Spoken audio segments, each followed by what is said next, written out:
Today, there's immense pressure on people in terms of the workload, in terms of the amount of information they have to handle, because they're working with people from different disciplines. The fact that we're always on because we have this technology that follows us around everywhere, because we're working with people who are on the other side of the globe. There's no real effort on the side of many organizations to delineate these boundaries and say, this is what we expect from you, and we don't want you to push yourself beyond your limits. When that kind of implicit agreement has been given for people to go further and further and to take more and more on, it leads to people buckling under the pressure of that strain. The recent research in positive psychology has found is that happiness and well-being are not things that are nice to have, they are essential. When you are in a positive state of mind, that's when the human mind is able to explore new things, make new connections, and that's when we're more open to other people.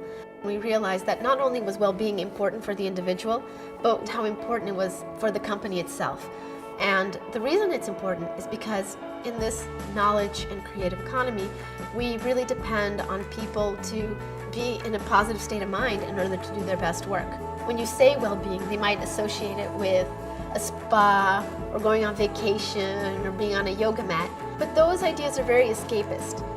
It's like as if in order to feel well, you have to run away from your everyday life. Whereas what we're saying is that you can experience terrific well-being in the workplace. It's important for you to move throughout the day. It's important that you take care of your body, that you take care of what you eat, what you do, how much you exercise throughout the day. But it's also important because what people forget is that they are part of the architecture. We are actual physical element in the space. Space tells us, without saying a word, it tells us what we're supposed to be doing, what we're allowed to do, and what we're not allowed to do. If you want to encourage people to be more social and to create community, you have to create spaces that say this is a community. These are spaces that are dedicated for you to have a private conversation. Here's a place for you to celebrate something.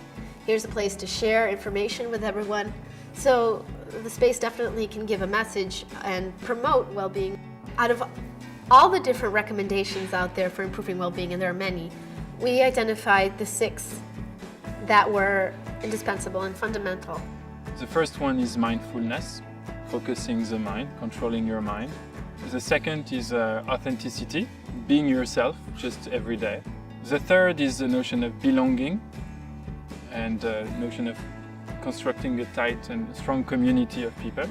The fourth is the notion of meaning, feeling that what you do has an overall purpose. The fifth is about optimism, how you view the world with a positive mindset.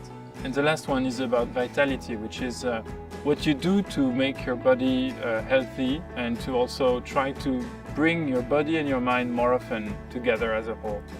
A lot of researchers have been focusing on trying to understand not just the preventative side, how do we avoid people getting stressed out, burned out, and injured, but how do you take someone from not -5 to 0, but from 0 to 10? How do you help people flourish? One of the things that really inspired our work was thinking, how can we make it so that people leave work healthier at the end of the day than when they arrived? If we're sick or depressed or concerned or preoccupied, then we're not going to have the mental and emotional availability to do the creative work and the collaborative work that's being asked of us today.